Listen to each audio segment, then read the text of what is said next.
So this is where we take source material you've shared, and this time it's a whole mix of everyday conversations, little encounters. Yeah, stuff that seems pretty ordinary on the surface. Exactly. But our mission today is to, dig into these moments, not just say what happened, but find the insights hiding in there, the relatable bits, the funny details, the things that actually make them kind of interesting. That's right. We're looking at how these small exchanges show us, well, how we all get through the day, solve problems, connect with people, and how we find little bits of joy even when things seem mundane. It's like finding the extraordinary in the ordinary. Okay, let's jump in then. One thing that keeps popping up is just navigating unexpected hurdles. Like, think about walking into a new building, maybe a new office. One source talks about that feeling, instantly lost. Oh, yeah. Walking in circles for 10 minutes, trying to find a room. That feeling is so familiar, isn't it? That slight panic. But what's interesting is how fast that feeling, that vulnerability shifts. Asking for help isn't just, where do I go? It's like an opening for interaction. Right. And the answer you get often has those little insider jokes or details, makes the place feel real. Yeah, like the coffee machine that sounds like an angry Italian uncle. Yes.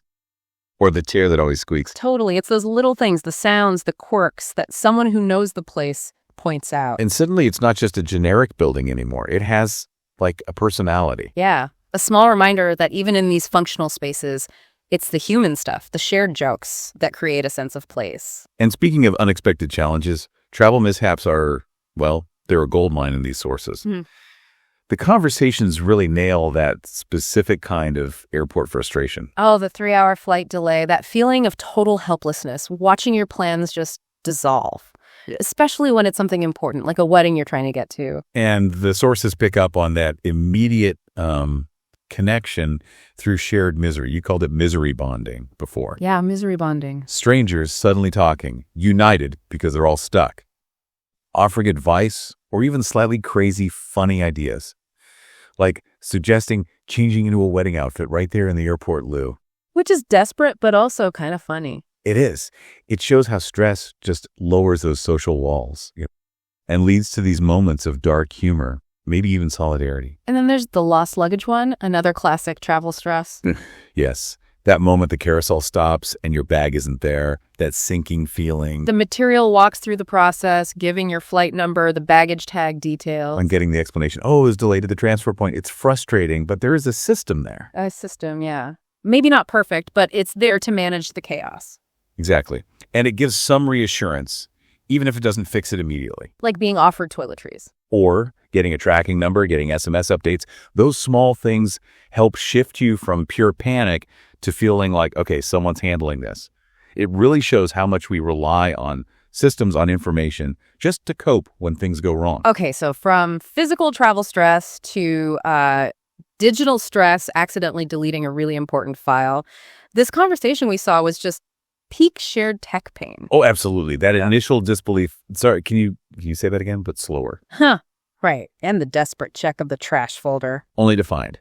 Just .memes. Of course. And the reveal about the backup. The classic, I'll do it tomorrow trap. The tomorrow trap. We've all fallen in. We really have. But what's great here is how quickly it turns from one person's panic into like this little support group built on past mistakes. Totally. The person who just did the same thing last month suddenly becomes the expert. And they're done that. Yeah. Offering advice on file recovery tools precisely because they messed up before. It's a perfect example of how useful practical knowledge often comes out of, well, personal disasters. And then it gets shared, just person to person. And that little Obi-Wan reference adds that layer of humor, makes it feel less awful, strengthens the connection, too. So moving away from things going wrong, Mm-hmm. Let's look at just sort of everyday transactions and finding things. There were some interesting shopping conversations, like in the bookstore. Yeah, asking for book recommendations. That was a good one. It's lovely because it's more than just, what should I buy? It's about connecting over taste, trusting someone's judgment. And the customer was so specific. Funny, but also a little bit smart. And needing short chapters. The goldfish attention span. Very relatable. Ha, totally. And the bookseller at home translates that into real suggestions. The Rosie Project, Diary of a Bookseller. Give them those little hooks, the quirky professor, the dry British humor. Very British. It really shows the value of like a human curator, not just an algorithm, someone who gets it. Precisely. And that comment about the diary of a bookseller possibly making you want to quit your job, Yeah. that captures something true, doesn't it? The dream versus the maybe tougher reality of a job you love. It's like a little moment of shared understanding about passion versus practicality. Yeah. Shows how even just asking for a book tip can lead to these little connections, these shared perspectives. Then there's buying souvenirs, like the Eiffel Tower keychain or the Pueblo pottery. Those conversations show shopping as a bit of a cultural exchange, too. Definitely.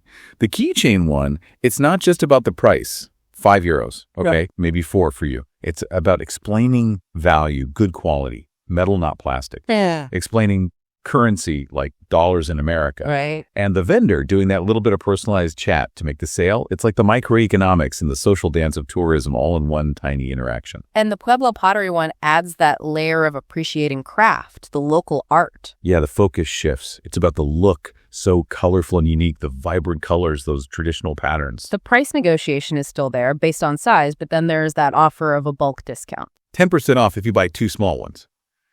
It shows how we value art or craft maybe differently than, say, a mass-produced keychain. Yeah, good point. These interactions, they show we don't just want stuff, right? We want to take home a piece of the place, a story, a memory. The object becomes the link. Exactly. And the buying process itself, that conversation, becomes part of the memory too. Okay, let's shift gears a bit. How we spend our free time, how we connect with people, learning a new skill like guitar came up in the sources. Oh, this is great because it captures the very, very beginning of learning something. 2 weeks and 3 YouTube videos. Still at the twinkle, twinkle, little star phase. Yep, learning those first few chords, G, C, D. That struggle is real. It's that universal awkward stage. Totally universal.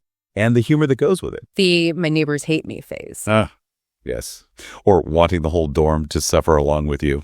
And the friend threatening to record it and use it as an alarm clock ringtone. That playful challenge. It just highlights that learning isn't always smooth or, glamorous. It's often noisy, frustrating. A bit embarrassing sometimes. Yeah. But sharing that, being able to laugh about how bad you are at the start, that's a connection too. It shows the vulnerability, but also the perseverance needed. And sharing it makes it feel less lonely, I think. It's the human side of trying to get better at something. Then there were conversations about just simple preferences, like watching TV. Right. The game shows versus documentaries debate. Someone wants game shows. Someone else wants, ancient civilizations, pyramids, secret tunnels. And the pushback. Sounds like a nap with knowledge. With the condition. One cartoon for every documentary. It's playful negotiation, isn't it? Yeah. Shows how we navigate shared time, different tastes, how we relax differently. And exploring places came up too. City tours, hiking. Yeah, the city tour chat was very practical. How long is it?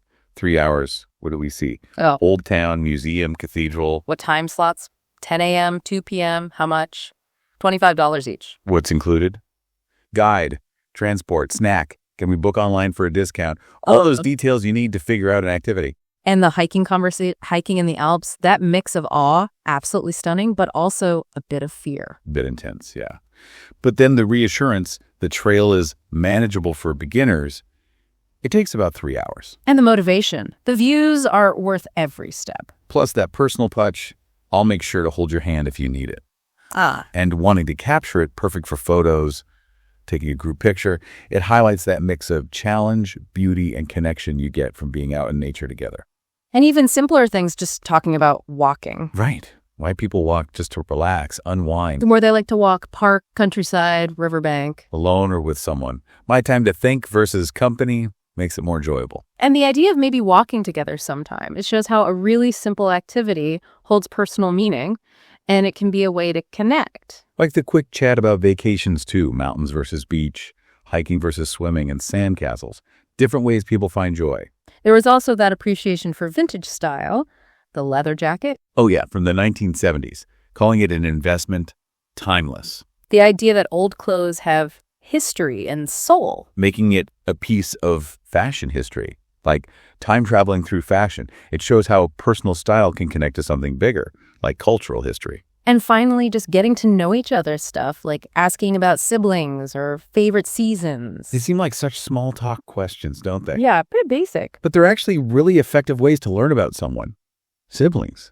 What's it like having an older brother versus being an only child? It sparks that curiosity about different family dynamics, how it shapes you. The pros and cons, sharing a lot of things versus having time to myself. And favorite seasons, spring versus autumn. It's not just about the weather. No, it reveals what you appreciate, right?